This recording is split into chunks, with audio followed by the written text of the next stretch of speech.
Tag-ulan nang dumating si Tony sa probinsya. Ang daan patungo sa bahay sa dulo ng kalye ay makipot, madilim, at halos natatakpan ng mga sanga ng puno na tila at nagbabantang yumakap sa sinumang dumadaan. Ang tunog ng pagpatak ng ulan sa bubong ng kanyang sasakyan ay parang mabibigat na hakbang ng isang nilalang na hindi niya yung maaninag. Sa likod ng kanyang isipan, naroon ang tanong, bakit niya nga ba pinili ang lugar na ito? Ngunit ang kuryosidad ang palaging nagdadala sa kanya sa mga ganitong sitwasyon. Kuryosidad na madalas din niyang pagsisihan. Ang bahay ay lumang-luma, may mga bitak sa dingding na tila mga pilat na ngayon nakaraan. Ang bubong nito'y kalawangin at ang mga bintana ay may kurtinang dilaw na kupas. Sa kabila ng basang lupa at malamig na hangin, naramdaman ni Tony ang init ng kaba sa kanyang dibdib. Sa mga kwento ng mga taga rito, ang bahay ay may masamang kasaysayan. Walang nakakaalam ng buong detalye, ngunit sinasabing may mga bagay na hindi maipaliwanag na nangyayari sa loob nito. Ang kwento ay sapat na para magising ang kanyang pagiging mausisa. Sa pintuan ay naroon si Ben. Matangkad siya, payat, at tila laging nakayuko. Ang kanyang mukha ay may malalim na linya at ang kanyang mga mata ay tila laging nakatingin sa malayo, parang may hinahanap na hindi niya makita. Tahimik siyang nagbukas ng pinto nang walang anumang salita. Ang amoy ng lumang kahoy at bahagyang usok ng kandila ang bumati kay Tony. Sa loob ng bahay, ang mga kasangkapan ay pawang antigong kahoy, may mga ukit na tila mga kwento ng ibang panahon. Salamat sa pagtanggap, sabi ni Tony, pilit nang umingiti. Ngunit si Ben ay tumango lamang, ang kanyang mga mata ay hindi tumitingin ng diretso. Ang kanyang presensya ay parang isang anino naroon, ngunit halos hindi mo mapansin. Itinuro niya ang kanyang kwarto sa itaas at umalis nang walang anumang dagdag na salita. Habang inaayos ni Tony ang kanyang mga gamit, narinig niya ang mahihinang tunog mula sa ibaba. Tunog ng pagkaluskos, parang may gumagalaw sa sahig. Sa unay binaliwala niya ito, iniisip na marahil si Ben iyon.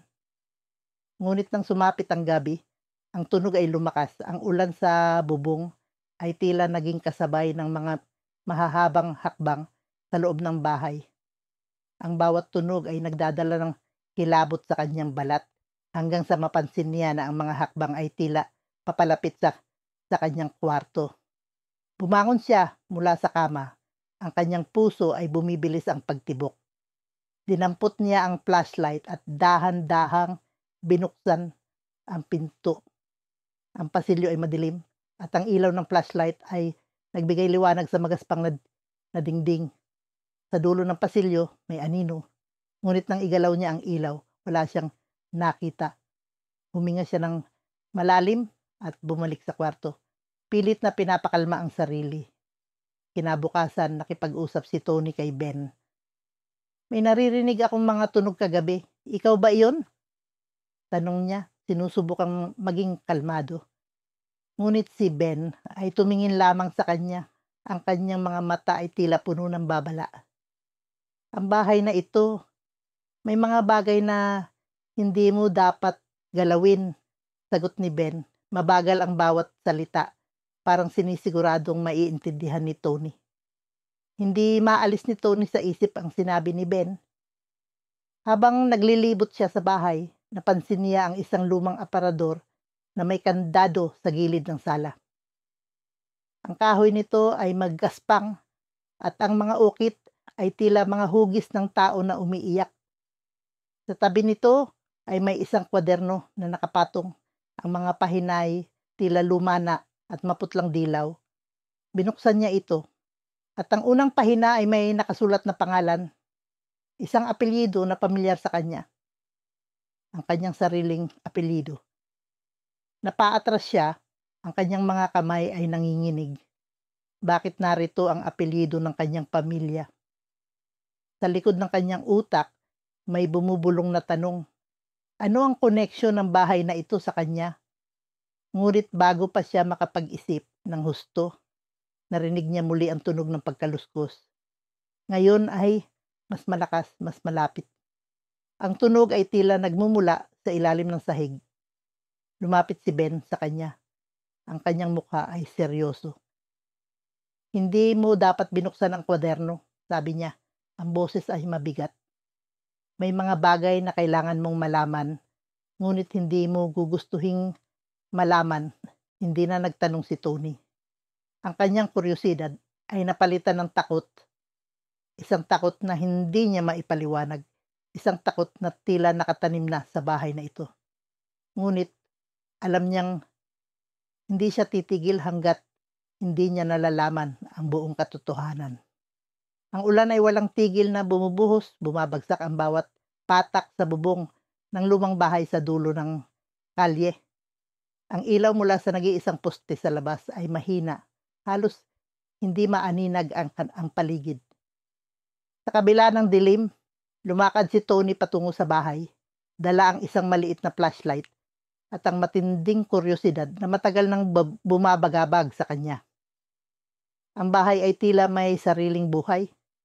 Ang mga dingding nito ay may mga lamat na parang mga ugat ng puno at ang amoy ng lumang kahoy ay sumalubong sa kanya. Ang hangin sa loob ay malamig, mas malamig kaysa sa ulan sa labas. Sa bawat hakbang ni Tony, naririnig niya ang tunog ng kanyang sapatos sa basang sahig.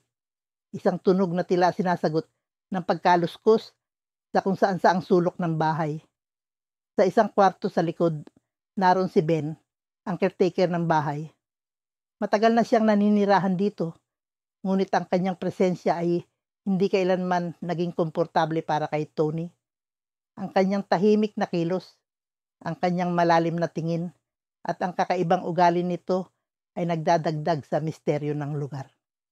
Ben, tawag ni Tony. Ang boses niya ay bahagyang nanginginig. Ano ba talaga ang kwento ng bahay na to? Parang may kung anong hindi tama dito. Hindi sumagot si Ben agad. Sa halip tumingin siya kay Tony na para bang sinusuri ang kanyang pagkatao. Hindi mo dapat pinupuntahan ang mga lugar na hindi mo naiintindihan, sagot ni Ben sa mabagal at malamig na tono. May mga kwento na mas mabuting hindi nalalaman. Ngunit hindi natitinag si Tony. Sa loob ng bahay, napansin niya ang isang lumang kwaderno sa ibabaw ng isang mesa. Ang kwaderno ay tila nag-aanyaya, ang mga pahina nito'y bahagyang nakabukas. Parang inaakit siya na basahin. Kinuha niya ito at sa unang paghawak pa lang ay naramdaman niya ang magaspang na papel nito. Nang buksan niya ang unang pahina, ang amoy ng usok at lupa ay bumalot sa kanya. Ang mga nakasulat sa kwaderno ay mahirap basahin, ngunit ang ilang mga salita ay malinaw. Ang sumpa ng pamilya, ang bahay bilang saksi. Ang kanyang puso ay bumilis ang tibok. Hindi niya alam kung bakit, pero ang mga salitang iyon ay tumama sa kanya ng malalim. Parang may koneksyon sa kanyang sarili na hindi niya maipaliwanag. Sa gitna ng katahimikan, biglang may narinig siyang mahina ngunit malinaw na tunog ng iyak. Ang tunog ay parang nagmumula sa itaas, sa ikalawang palapag ng bahay. Tumingin siya kay Ben, ngunit hindi ito gumalaw. Ang kanyang mukha ay walang ekspresyon, ngunit ang kanyang mga mata ay tila nagbabanta. May tao ba sa itaas? Tanong ni Tony. Ang boses niya ay puno ng pag-aalinlangan. Wala, sagot ni Ben. Ngunit ang kanyang tono ay hindi nagbibigay ng kasiguraduhan. Ang bahay na ito, hindi ito isang ordinaryong lugar. Kung gusto mong malaman ang lahat, handa ka bang magbayad ng kapalit? Hindi niya inintindi ang babala ni Ben. Sa halip, umakyat si Tony sa hagdan. Ang bawat hakbang ay tila mas mabigat kaysa sa dapat. Ang tunog ng iyak ay mas lumalakas habang papalapit siya sa isang kwarto sa dulo ng pasilyo. Nang buksan niya ang pinto, ang lamig ay mas tumindi. at ang amoy ng lupa ay parang mas malapit sa kanya. Sa loob ng kwarto, wala siyang nakita, kundi isang lumang salamin na basag. Ang mga piraso nito ay nagkalat sa sahig. Ngunit ang tunog ng iyak ay naroon pa rin, parang nagmumula sa mismong salamin. Lumapit si Tony, ang kanyang kamay ay nanginginig habang hinahawakan ang basag na salamin. Nang tumingin siya rito, hindi niya nakita ang kanyang sariling refleksyon. Sa halip, isang mukha ng bata na umiiyak ang sumalubong sa kanya. Ang sigaw ni Tony ay nag-echo sa buong bahay, ngunit wala siyang narinig na sagot mula kay Ben. Sa halip, ang itunog ng pagkaluskos ay mas tumindi, parang may mga paa na naglalakad sa paligid niya. Ang pakiramdam ng takot ay bumalot sa kanya at ang kwaderno sa kanyang kamay ay mas bumigat, na parang ang bawat pahina nito ay may sariling kwento na naghihintay lamang na mabuksan. Sa labas ng kwarto, narinig niya ang boses ni Ben, mabagal at malamig. Ang sumpa ay hindi basta nawawala. Ikaw ang may dala nito, Tony. Ikaw ang dahilan kung bakit ang buhay ang bahay na ito. Ang kanyang hininga ay bumigat at ang kwaderno ay biglang bumukas sa sariling kilos nito. Ang mga pahinay naglalaman ng larawan ng kanyang pamilya, mga larawang hindi niya kailanman nakita. Ang ulan ay walang tigil na bumubuhos sa labas, tila hinahaplos ng mga patak ang mga bubong ng mga bahay sa paligid.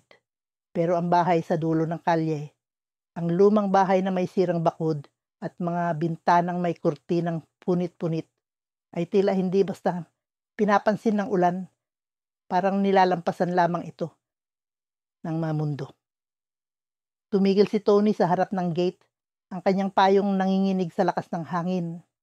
Sa ilalim ng dilim ng gabi, ang bahay ay parang isang patay na bagay na may buhay pa rin. Nakatitig sa kanya ng walang mata. Nag-aalangan siya, pero ang kuryosidad ay mas malakas kaysa sa takot.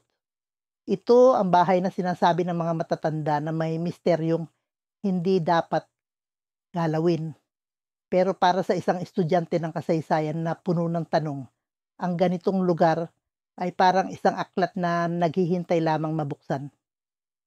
Pagpasok niya sa bakuran, ang amoy ng basang lupa at lumang kahoy ay agad bumungad sa kanya. Ang mga hakbang niya sa batong daan ay nag-iwan ng tunog na parang pumipintig sa katahimikan. Sa ilalim ng kanyang sapatos, naramdaman niya ang basa at madulas na mga dahon. Sa likuran niya, ang gate ay kusang sumara, hindi ginalaw ng hangin. Sa pintuan, isang matandang lalaki ang naghihintay. Si Ben, yung caretaker ng bahay. Tahimik ito, nakasuot ng lumang jacket na amoy usok. Ang mga mata nito ay parang laging nakatingin sa malayo. Ngunit sa tuwing tumutok kay Tony, may kakaibang bigat sa titig nito. Hindi nagpakilala si Ben ng maayos. Isang mahinang tango lang ang ibinigay nito. Kayo ba ang nagtanong tungkol sa bahay? Tanong ni Ben, ang boses nito mababa at parang may aling-aungaw. Tumango si Tony. Oo, gusto kong malaman ang kasaysayan nito. May sinasabi ang mga tao tungkol sa mga nangyayari rito. Hindi sumagot si Ben. Sa halip, tumalikod ito at dahan-dahang binuksan ang pinto. Ang tunog ng lumang bisagra ay parang iyak ng isang nilalang na matagal nang nakalimutan. Sumunod si Tony. Ang mga mata ay naglilibot sa loob. Ang loob ng bahay ay mas madilim kaysa inaasahan niya. Ang mga ilaw ay mahihina at ang mga anino sa bawat sulok ay parang gumagalaw. Ang mga dingding ay malamig at basa, tila sumisipsip ng ulan mula sa labas. Sa isang mesa, may isang lumang kwaderno na nakapatong. Ang mga pahina nito magaspang at may bahid ng tubig. Anong nasa kwaderno? Tanong ni Tony. Tinuturo ito. Mga kwento, sagot ni Ben. Walang emosyon. Pero hindi lahat ng kwento ay dapat mabasa. Hindi pinansin ni Tony ang babala. Kinuha niya ang kwaderno at binuksan. Ang unang pahina ay may sulat kamay na Mahirap basahin pero ang unang linya ay malinaw. Ang bahay na ito ay may kaakibat na sumpa. Hindi ito basta-basta tirahan. Ito ay isang taguan ng kasalanan. Habang binabasa niya, narinig niya ang mahihinang tunog mula sa itaas. Parang may naglalakad. Napatingin siya kay Ben, pero parang walang naririnig ang matanda. Nang bumalik siya sa kwaderno, ang mga salita ay tila gumagalaw, ang tinta na parang dumadaloy sa papel. May sumpa ba talaga ang bahay na ito? Tanong ni Tony. Ang boses niya may halong kaba. Tumingin si Ben sa kanya, ang mukha nito walang ekspresyon. Hindi lang ang bahay ang may sumpa. Ang mga taong nauugnay sa bahay na ito ay bahagi ng sumpa. Bago pa makasagot si Tony, naramdaman niya ang malamig na hangin na parang dumaan sa kanyang likod at ang tunog ng pagkaluskos ay mas lumakas. Sa isang iglap, ang kwaderno na hawak niya ay parang naging mas mabigat. Ang mga pahina nito nagkakulay ng pula. Napatingin siya sa paligid at sa gilid ng kanyang mata may nakita siyang anino, isang figurang nakatayo sa sulok, hindi gumagalaw, pero malinaw na nakatingin sa kanya. Ang puso niya ay bumilis ang tibok, pero hindi siya makagalaw. Sa sulok ng kanyang isipan, isang tanong ang bumabalik-balik. Ano ang koneksyon niya sa bahay? Ang ulan ay walang tigil na bumubuhos sa labas. Dumadagundong ang tunog nito sa bubong ng lumang bahay sa dulo ng kalye. Ang bahay ay tila isang nilalang na humihinga. Ang bawat sulok nito ay punong-puno ng anino at misteryo. Sa kabila ng dilim, si Tony ay nakatayo sa harap ng pintuan, hawak ng isang flashlight na bahagyang nanginginig sa kanyang kamay. Ang malamig na hangin ay dumadaan sa kanyang balat at ang amoy ng nabubulok na kahoy ay sumisingaw, nagdadala ng kakaibang bigat sa paligid. Sigurado ka ba dyan? Tanong ni Ben, ang caretaker ng bahay, habang nakatingin sa kanya ng may kakaibang ekspresyon. Ang kanyang mga mata ay tila walang buhay, ngunit may lalim na parang may itinatagong lihim. Ang kanyang boses ay mababa, halos may pagbulong na parang ayaw niyang mag-ingay sa loob ng bahay. Oo, nais kong malaman kung ano ang totoong nangyayari dito. Sagot ni Tony. Pilit pinapalakas ang kanyang loob. Ngunit sa kabila ng kanyang kumpiyansa, may nararamdaman siyang kilabot na hindi niya maipaliwanag. Ang galit na ulan, ang malamig na simoy ng hangin, at ang presensya ni Ben. Lahat ito ay parang babala. Pagpasok nila sa loob, bumungad kay Tony ang malalaking kasangkapan na tila mga bantay na nakatingin sa kanya. Ang sahig ay basa mula sa tagos ng ulan at amoy ng lupa ang bumalot sa kanyang ilong. Ang ilaw ng flashlight ay naglalaro sa mga dingding, nagpapakita ng mga basag na pintura at mga bitak na tila mga sugat ng nakaraan. Ang bawat hakbang niya ay nagiiwan ng tunog na nag-i-echo sa buong bahay. Nagsisilbing paalala na hindi siya nag-iisa. Habang naglalakad, narinig niya ang mahihinang pagkaluskos mula sa itaas. Tumigil siya, pinakiramdaman ang paligid. Ano yun? Tanong niya kay Ben. Ngunit ang lalaki ay tahimik lamang. Nakatingin sa kanya ng may malamig na titig. Wala. Parang nasanay na ako sa mga tunog dito, sagot ni Ben. Ngunit may kakaibang tono sa kanyang boses. Parang may alam siya na hindi niya sinasabi. Sa isang sulok ng bahay, may isang lumang mesa na puno ng alikabok. Sa ibabaw nito ay nakapatong ang isang kwaderno na tila hindi pa nagagalaw sa loob ng maraming taon. Ang kwaderno ay may balat na magaspang at nang hawakan ito ni Tony, naramdaman niya ang lamig na parang dumaloy sa kanyang mga ugat. Binuksan niya ito at ang unang pahina ay may nakasulat na pangalan. Ang apelyido ng kanyang pamilya.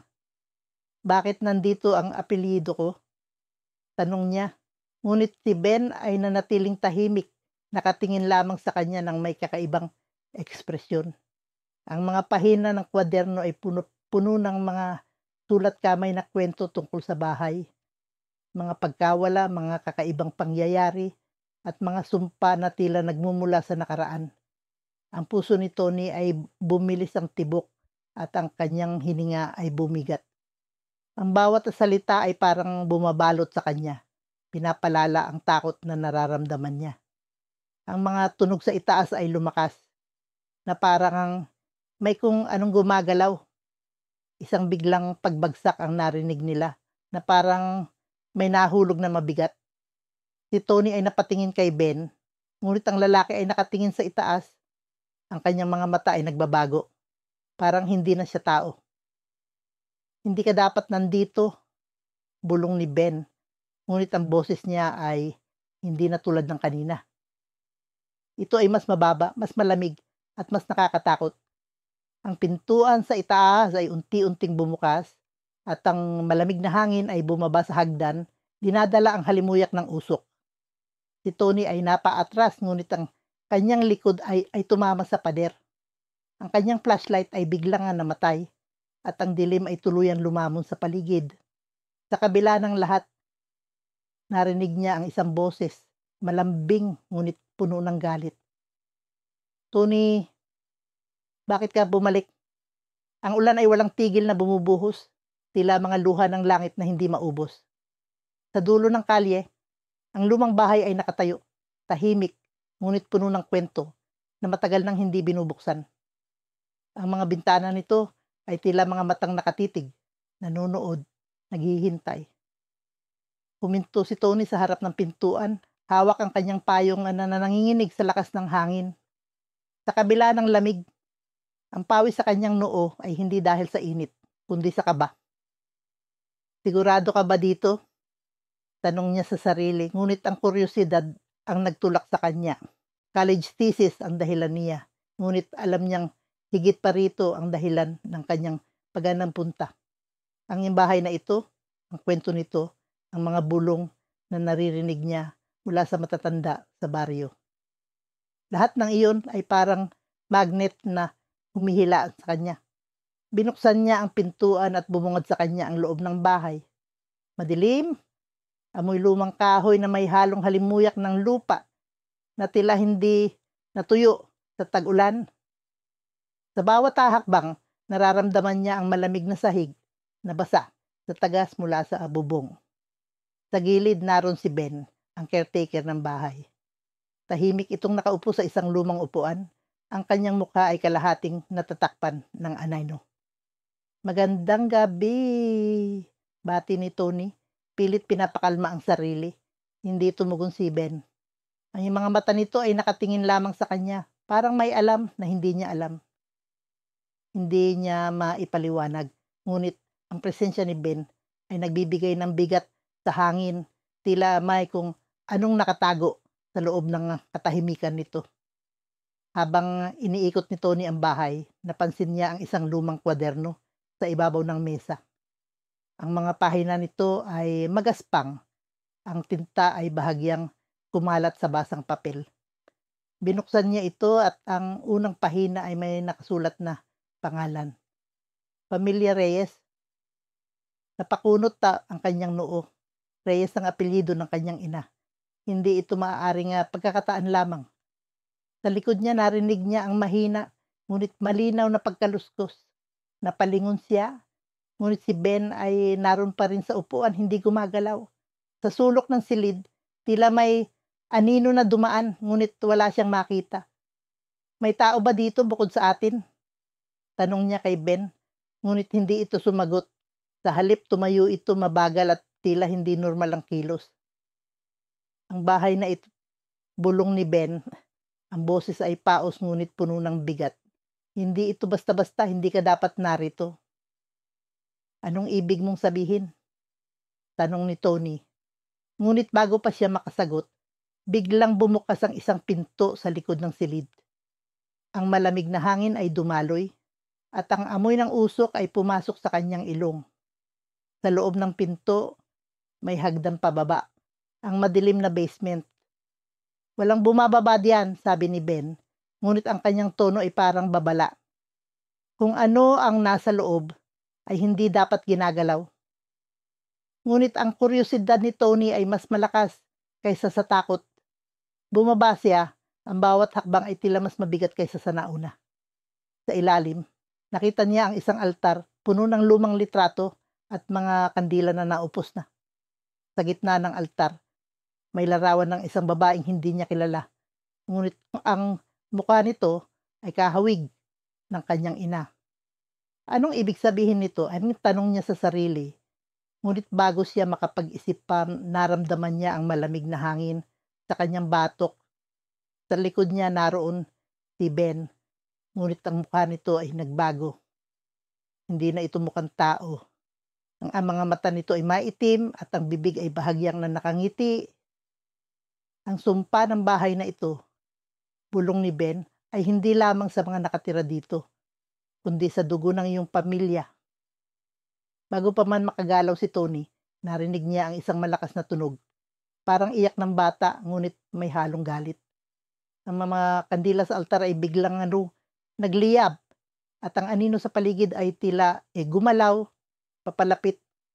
Ang amoy ng usok ay mas tumindi at ang malamig na dingding ay tila humahaplos sa kanyang balat, parang may buhay. Ang huling tanong sa isip ni Tony ay hindi kung paano siya makakatakas, kundi kung bakit siya narito. May mas malalim na dahilan at alam niyang hindi siya maaring umalis nang hindi ito natutuklasan. Malakas ang buhos ng ulan nang dumating si Tony sa dulo ng kalye.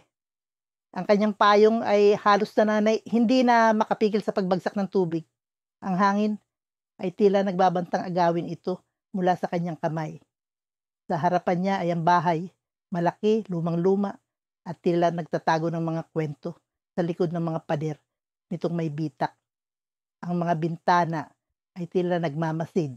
Malamlam ang ilaw mula sa isang bumbilya sa beranda, nag-aanyaya ngunit nakakasindak.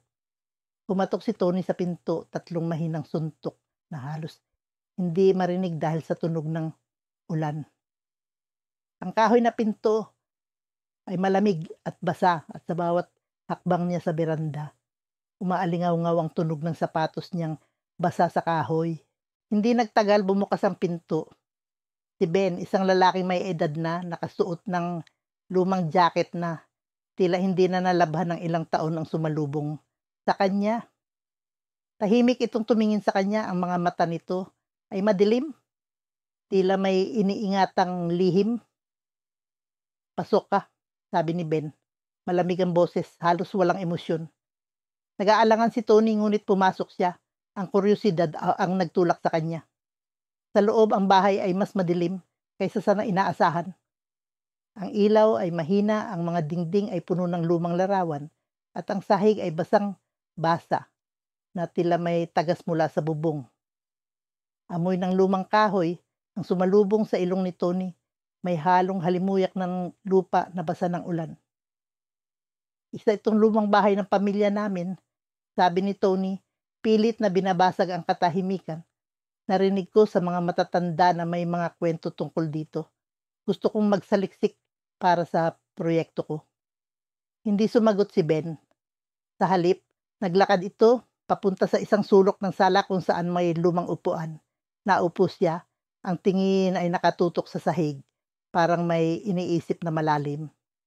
Si Tony naman ay naglakad-lakad, pinagmamasdan ang bawat sulok. Sa isang mesa, may nakapatong na lumang kwaderno. Ang papel nito ay dilaw na sa katandaan. Dinampot niya ito at naramdaman niya ang gaspang ng papel sa kanyang mga daliri. Sa unang pahina, may nakasulat na pangalan, Elena, ang pangalan ng kanyang lola. Hindi niya napigilan ang sarili. Binuksan niya ang kwaderno at ang unang pahina ay naglalaman ng sulat kamay na tila nagkukwento ng mga pangyayari sa bahay. Ang bahay na ito ay may sumpa, ang unang linya. Nagsimulang bumili ang tibok ng puso ni Tony. Ang mga susunod na pahina ay puno ng mga kwento tungkol sa mga kakaibang tunog, mga anino sa sulok, at mga presensyang hindi maipaliwanag. Alam mo ba ang tungkol dito? Tanong ni Tony kay Ben. Ang boses niya ay nanginginig.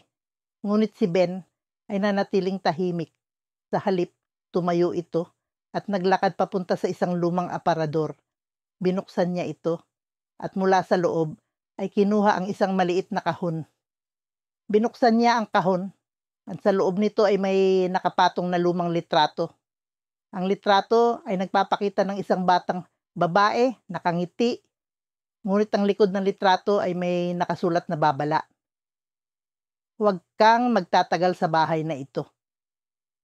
Sa sandaling iyon, narinig ni Tony ang tunog, isang mahina, halos hindi marinig na pagkaluskos. Mula sa itaas, tumingin siya kay Ben, ngunit ang lalaki ay parang walang naririnig. Ano iyon? Tanong ni Tony. Ang takot ay bumabalot na sa kanyang dibdib. Wala kang dapat ikatakot kung hindi ka maghahanap pa ng higit, sagot ni Ben. Malamig ang tono, ngunit sa likod ng kanyang boses ay may nararamdamang babala. Ngunit paano hindi maghahanap si Tony kung ang bawat sulok ng bahay ay tila humihingi ng kanyang atensyon? Ang tunog mula sa itaas ay muling narinig, mas malakas na ngayon. Ang mga mata ni Tony ay tumingin sa hagdanan at ang bawat hakbang ng kanyang paglapit ay parang may bigat, parang may nagmamasid mula sa dilim. Sa sandaling iyon, naramdaman niya ang malamig na hangin sa kanyang batok at ang amoy ng usok ay biglang bumalot sa paligid. Hindi niya alam kung magpapatuloy siya o babalik. Ngunit ang kwaderno sa kanyang kamay ay parang may sariling buhay. Hinihila siya papunta sa misteryo. Sa likod niya si Ben ay tahimik na nakamasid. Ang mga mata nito ay tila alam na kung ano ang susunod na mangyayari. Tag-ulan nang dumating si Tony sa lumang bahay sa dulo ng kalye. Ang ulan ay tila musika ng pagdadalamhati, bumubuhos ng walang humpay, nagpapabigat sa hangin. Ang bahay ay nakatayo sa gitna ng malawak na damuhan. Ang mga dingding nito'y kinakalawang na yero at kahoy na tila nilulumot na ng panahon. Sa unang tingin parang sinisigaw ng bahay ang mga kwento ng nakaraan. Mga kwentong hindi na dapat muling ungkatin. Pumasok si Tony sa bakuran. Ang mga paang sumasalpak sa putikan ay nag-iiwan ng bakas. Sa ilalim ng payong niyang nanginginig sa hangin, tanaw niya si Ben na nakatayo sa pintuan ng bahay. Ang lalaki ay payat, may kulubot sa noo, at may mata na tila hindi tumitingin ng diretso. Walang imik si Ben, ngunit ang presensya niya ay mabigat, halos nakakasakal.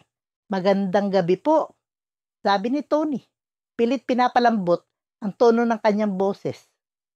Ngunit ang sagot ni Ben ay isang malamig na tango lamang, walang salita, walang emosyon. Pumasok si Tony sa bahay. Dala ang kanyang backpack na puno ng mga gamit, pangsaliksik. Amoy ng lumang kahoy at basang lupa ang sumalubong sa kanya. Isang halimuyak na tila nagdadala ng babala. Ang loob ng bahay ay madilim. Ang liwanag mula sa ilaw na bumbilya ay hindi sapat upang maitaboy ang mga anino sa sulok. Ang sahig ay basa, tila may tagas mula sa bubong. At bawat hakbang ni Tony ay nagiiwan ng tunog na parang iyak ng kahoy. Sa isang sulok ng sala, may isang lumang aparador na halos bumagsak na sa kalumaan. Sa tabi nito, may mesa kung saan nakapatong ang isang kwaderno na tila inaamag na sa katandaan. Hindi mapigilan ni Tony ang kanyang kuryosidad. Nilapitan niya ang kwaderno. Ang mga daliri niyang nanginginig ay dahan-dahang humipo sa magaspang na takip nito. Nang buksan niya ang unang pahina, ang tinta ng mga nakasulat ay bahagyang kumalat. Ngunit mababasa pa din ang mga salitang puno ng damdamin. Ang kwaderno ay parang diary, mga tala ng isang tao na tila nabubuhay sa takot. Habang binabasa niya ang mga pahina, narinig niya ang kaluskos mula sa itaas. Tumigil siya. Nakiramdam. Ang tunog ay mahina, ngunit malinaw, parang may mga yabag na nagmumula ata sa ikalawang palapag. May ibang tao ba rito? Tanong niya kay Ben. Ngunit ang lalaki ay umiling lamang. Ang kanyang mukha ay nanatiling blangko. Hindi mapakali si Tony. Ang kanyang puso ay bumilis ang tibok. Ngunit ang kanyang kuryosidad ay mas malakas kaysa sa takot. Umakyat siya sa hagdan. Ang mga hakbang niya ay maingat, ngunit bumibigat ang pakiramdam niya sa bawat pag-usad. Sa itaas, may isang kwarto na bahagyang nakabukas ang pinto. Ang loob nito ay madilim, ngunit may anino siyang nakita sa gilid. Isang hugis na hindi niya maipaliwanag. Biglang naramdaman niya ang malamig na hangin, parang may dumaan sa likod niya. Napalingon siya, ngunit walang tao. Ang kanyang mga kamay ay nanginginig nang itulak niya ang pinto ng kwarto. Sa loob may isang lumang kama na may sirang kutsyon. At sa tabi nito may isang bintana na basag ang salamin. Ang tunog ng ulan ay mas malakas dito. Tila pumapasok ang hangin sa mga siwang ng dingding. "Bakit ka nandito?" tanong ni Ben.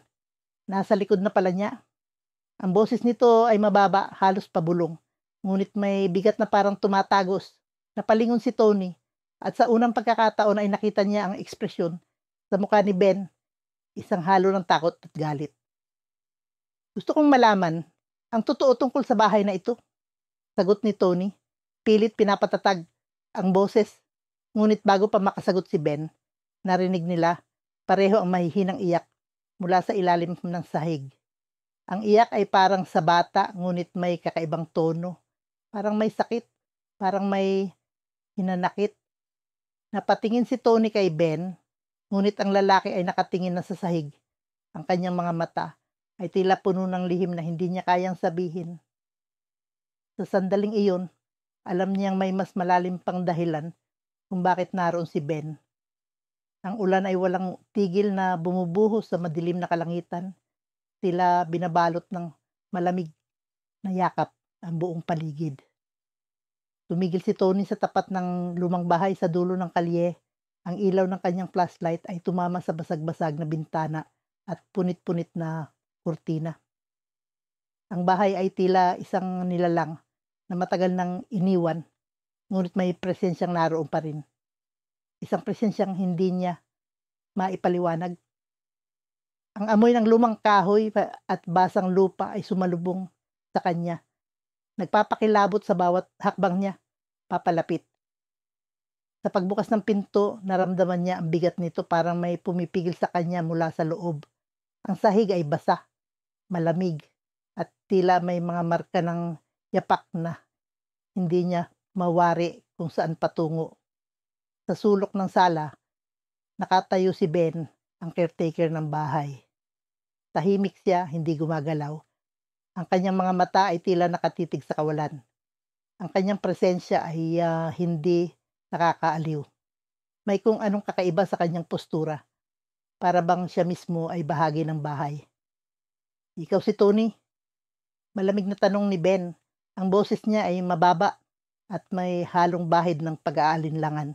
Tumango si Tony, pinipigilan ang panginginig ng kanyang mga kamay. "Oo, gusto kong magsaliksik tungkol sa bahay na ito.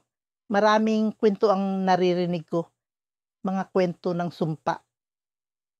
Hindi sumagot si Ben. Sa halip, tumalikod siya ng marahan at dahan-dahang lumakad papunta sa isang lumang aparador.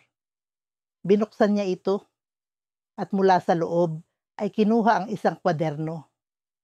"Kung talagang gusto mong malaman, basahin mo ito. Pero mag-ingat ka, hindi lahat ng lihim ay dapat mong alamin."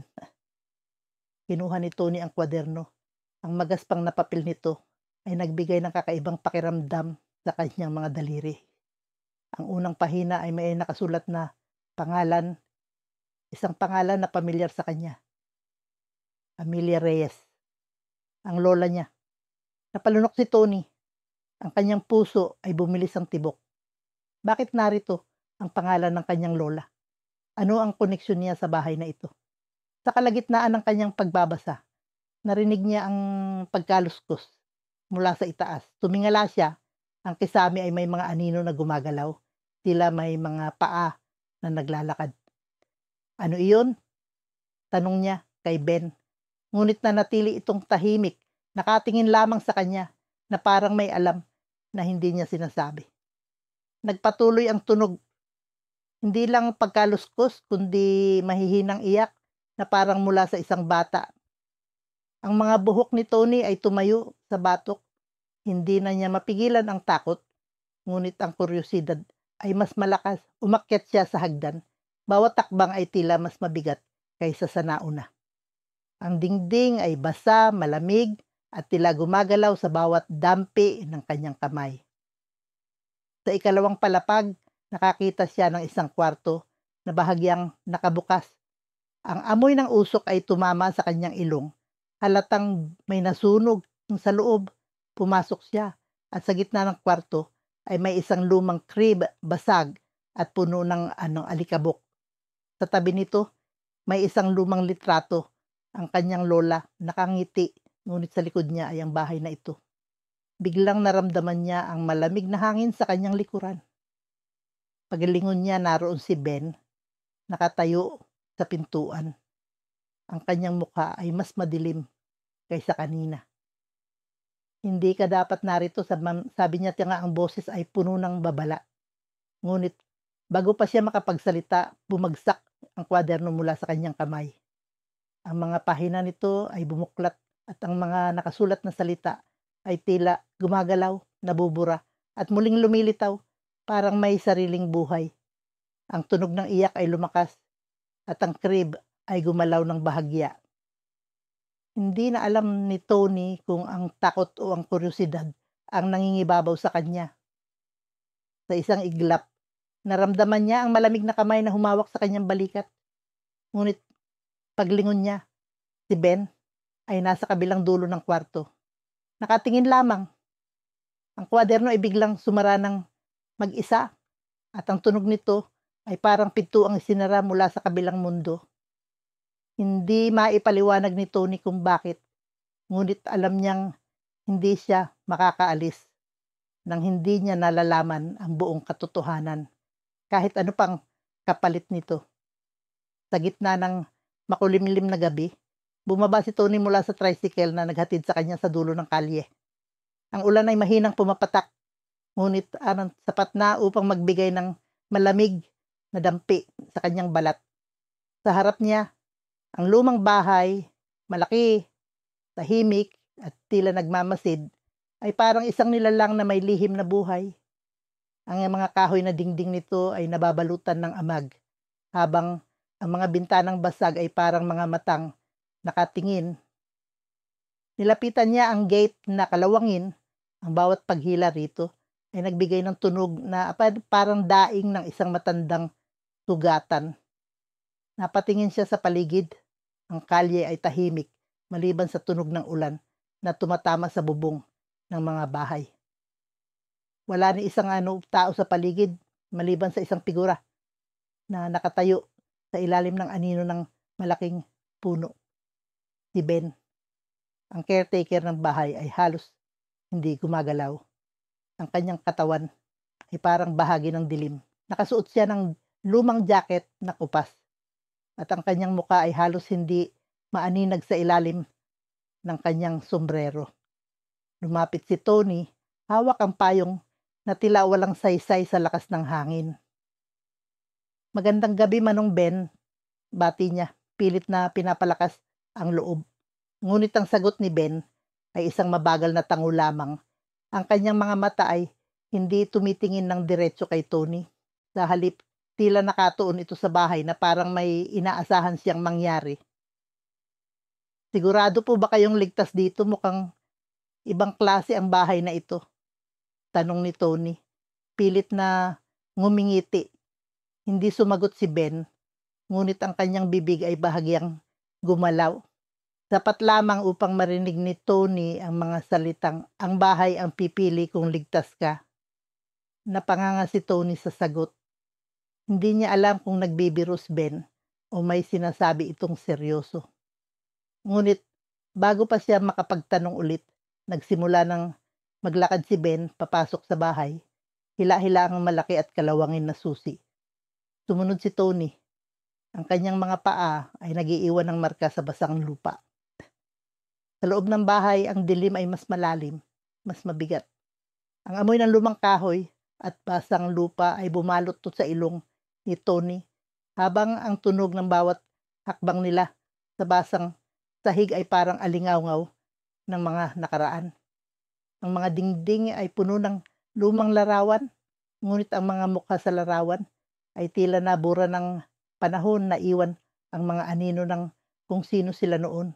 Dito ka na muna sa sala, huwag ka munang maglibot kung hindi mo kaya mo ang mga naririnig, sabi ni Ben nang walang emosyon bago siya tuluyang umakyat sa hagdan. Naiwan si Tony sa gitna ng sala. Ang mga mata ay nagmamasid sa bawat sulok. Sa ibabaw ng isang mesa, may isang lumang kwaderno na may kupas na takip. Nilapitan niya ito, ang kanyang mga daliri ay dahan-dahang humawak sa magaspang na papel. Pagbukas niya, ang unang pahina ay may pangalan, Salvador Family. Napakunot ang ama noon ni Tony. Hindi pamilyar sa kanya ang pangalan, ngunit may kung anong kakaibang damdamin ang bumalot sa kanya. Parang kilabot na hindi niya maipaliwanag. Sa likod ng kanyang isip, may narinig siyang mahihinang tunog, parang mga yapak na basa, ngunit wala siyang nakikitang tao. Manong Ben? Tawag niya, ngunit walang sumagot. Ang tunog ay tila papalapit, bawat hakbang ay mas malapit sa likuran niya. Napalingon si Tony, ngunit ang nakita niya ay ang pinto lamang, sarado, at walang ibang tao sa paligid. Biglang bumukas ang bintana sa gilid, at ang malamig na hangin ay pumasok. Dala ang amoy ng usok. Napaatras si Tony, ang kanyang puso ay bumilis ang tibok. Sa loob ng bahay na ito, bawat tunog, bawat galaw ng hangin ay parang may buhay. Hindi niya alam kung ang bahay ba ang gumagalaw o ang kanyang isipan ang nilalaro ng takot. Sa hagdan narinig niya ang mabagal na mga yapak ni Ben, ngunit may kung anong kakaiba sa tunog nito. Hindi ito parang tao, parang mas mabigat, mas malamig, mas malalim. Napatingin si Tony sa hagdan. Ang kanyang hininga ay napigil. Ngunit bago pa siya makapagtanong ulit, ang tunog ay biglang huminto. Sa itaas ng hagdan, isang figura ang lumitaw, hindi si Ben. Ang figurang iyon ay tila isang anino lamang, ngunit ang presensya nito ay sapat upang magpatayo ng balahibo ni Tony. Ang malamig na hangin ay biglang bumalot sa kanya, at ang kwaderno sa kanyang kamay ay bumigat, parang ayaw nitong bumitiw. Sa ilalim ng kanyang hininga, narinig niya ang mahina ngunit malinaw na bulong. Hindi ka dapat nandito. Tag-ulan noon, at ang bawat patak ng ulan na dumadampi sa bubong ng lumang bahay ay tila musika ng kalungkutan. Ang dilim ng gabi ay nilamon ang paligid, at ang mga anino sa kalye ay nagmistulang multo na tumatakbo sa likod ng bawat kanto. Sa dulo ng kalye, naroon ang bahay, malaki, sira-sira, at tila may sariling buhay. Ang mga bintana nito ay nagmumukhang mata na nagmamasid. Ang pintuan ay tila bibig na laging nakanganga, handang lunukin ang sinumang magtatangkang pumasok. Si Tony, isang 25 taong gulang na estudyante, ay nakatayo sa harap ng bahay. Ang kanyang payong ay hindi sapat upang protektahan siya mula sa malamig na ulan na tila dumidikit sa balat. Ang kanyang puso ay pumipintig ng mabilis, hindi dahil sa lamig, kundi dahil sa kaba. Sa loob ng kanyang bag ay naroon ang mga pahina ng lumang dokumento na natagpuan niya sa kanilang lumang baul sa probinsya. Mga sulat na may kinalaman sa bahay na ito. Ang mga kwento ng kanyang lola tungkol sa sumpang bahay ay muling bumalik sa kanyang isip, ngunit hindi niya maialis ang kuryosidad. Kailangan niyang malaman ang totoo. Binuksan niya ang pintuan at ang tunog nito ay parang buntong hininga ng isang matandang puno na matagal nang naghihintay ng bisita.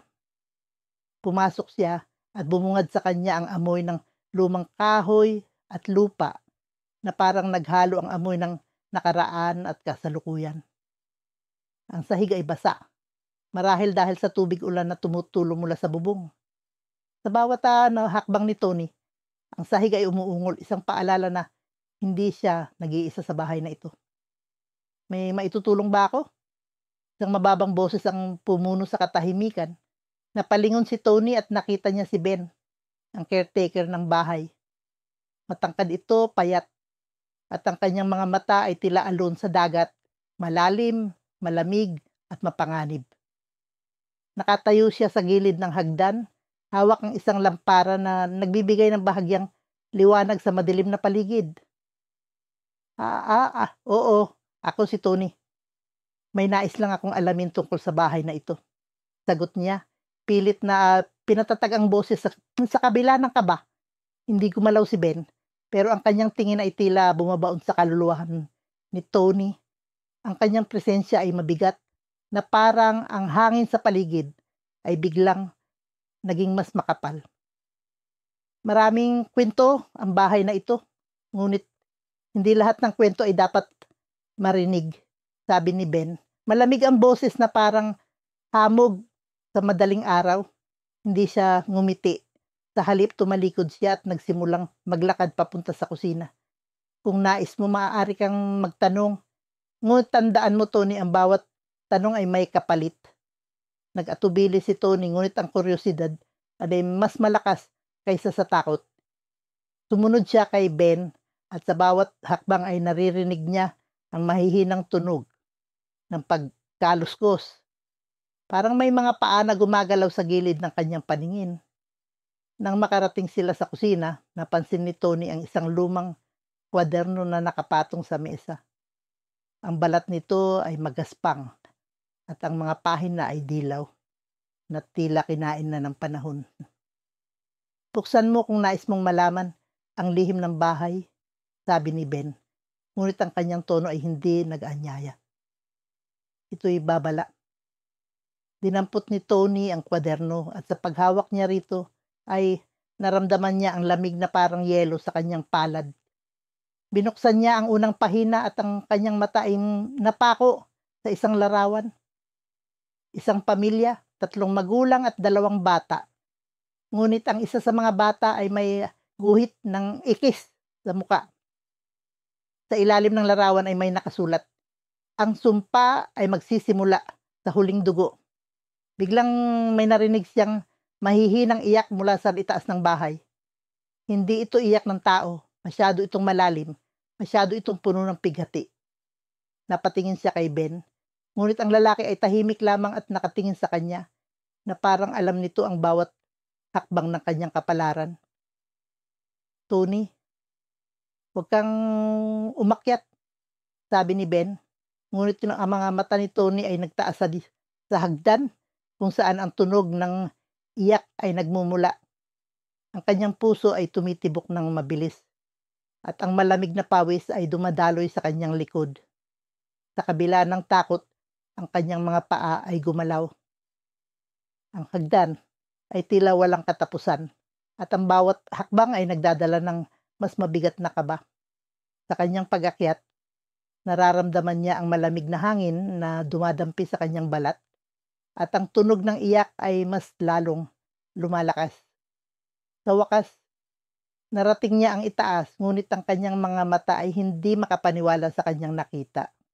Ang ulan ay patuloy na bumubuhos, ang bawat patak nito'y tila musika ng kalungkutan na bumabalot sa paligid. Ang madilim na kalye sa probinsya ay tahimik, maliban sa tunog ng mga gumuguhong dahon at ang pagagos ng tubig sa kanal. Sa dulo ng kalye, nakatayo ang isang bahay na tila nilimot ng panahon. Ang mga bintana nito'y basag, ang pintuan ay may mga marka ng kalawang, at ang bubong ay bahagyang nakalilis, pinapayagan ng ulan na pumasok at dumaloy sa loob nito. Si Tony ay nakatayo sa harapan ng bahay, hawak ang kanyang flashlight. Nakapuntyo siya, ngunit ramdam niya ang lamig na tumatagos sa kanyang balat. Sa kabila ng takot na bumabalot sa kanya, naroon ang hindi maitatangging kuryosidad. Ang bahay na ito, ang paksa ng kanyang thesis, isang salaysay tungkol sa mga kwentong bayan at misteryong bumabalot sa mga lumang estruktura. Ngunit ang balita tungkol sa bahay na ito ay higit pa sa isang kwento. Sabi ng mga taga roon, may mga multo raw na naninirahan dito at ang sinumang magtangkang pumasok ay hindi na muling makakalabas.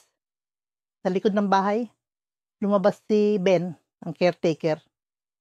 Matangkad siya, may malalalim na mata at ang kilos niya ay mabagal, tila may iniingatang lihim. Hindi siya nagsasalita agad, kundi tinitigan lamang si Tony. Animoy sinusukat ang tapang nito. Sigurado ka bang gusto mong pumasok? Tanong ni Ben, ang boses niya ay mababa at parang may bigat. Tumango si Tony, bagamat ang kaba ay kumakain sa kanyang dibdib. Kailangan ito para sa research ko, hindi ako aalis hanggat hindi ko nalalaman ang totoo tungkol sa bahay na ito. Tumikhim si Ben at binuksan ang pintuan. Ang tunog ng kalawang na kumakaluskos ay nagbigay ng kakaibang lamig kay Tony. Sa loob, ang bahay ay mas madilim kaysa sa inaasahan. Ang flashlight niya ay nagbigay lamang ng maliit na liwanag na hindi sapat upang maipakita ang kabuuan ng espasyo.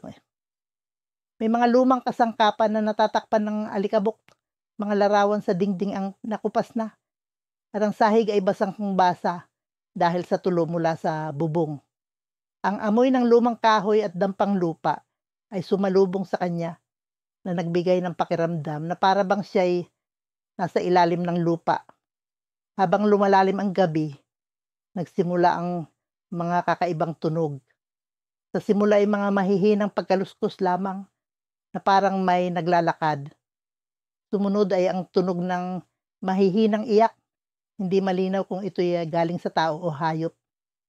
Si Tony ay nagpakawala ng ilaw sa iba't ibang sulok ng bahay. Ngunit wala siyang nakikita. Si Ben, na nasa likuran niya, ay tahimik lamang. Ngunit ang ekspresyon niya ay parang may alam na hindi niya ito sinasabi. May mga bagay na hindi mo dapat pakialaman, sabi ni Ben nang walang babala. Ang boses niya ay malamig. Hindi pinansin ni Tony ang babala. Sa halip, natagpuan niya ang isang lumang kwaderno sa ilalim ng isang sirang mesa. Ang kwaderno ay magaspang ang papel at ang mga pahina nito'y tila nabasa na ng ulan, ngunit may mga bahagi pa rin na maaaring basahin. Sa unang pahina, may nakasulat na pangalan, Lucia Gomez o Papatmak ang pangalan ng kanyang lola. Biglang bumilis ang tibok ng puso ni Tony. Bakit nandito ang pangalan ng lola ko? Tanong niya kay Ben, ngunit hindi sumagot ang lalaki. Sa halip, tumingin ito sa kanya ng diretsyo, ang mga matay puno ng babala. Sa likod ng kwaderno, may isang piraso ng papel na nakasulat sa tinta na halos natuyo na. Ang sumpa ng bahay na ito ay magwawakas lamang kapag ang huling dugo ng pamilya Gomez ay bumalik. Biglang naramdaman ni Tony ang malamig na hangin na dumaan sa kanyang batok.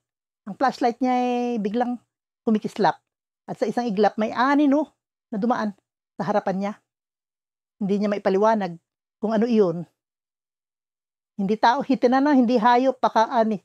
Ang mga mata niya kinapako sa lugar kung saan dumaan ang anino, ngunit wala siyang makitang kahit ano. Hindi ka dapat nandito, sabi ni Ben, pero ang tono niya ay hindi nababala. Sa halip, ito'y parang sumpa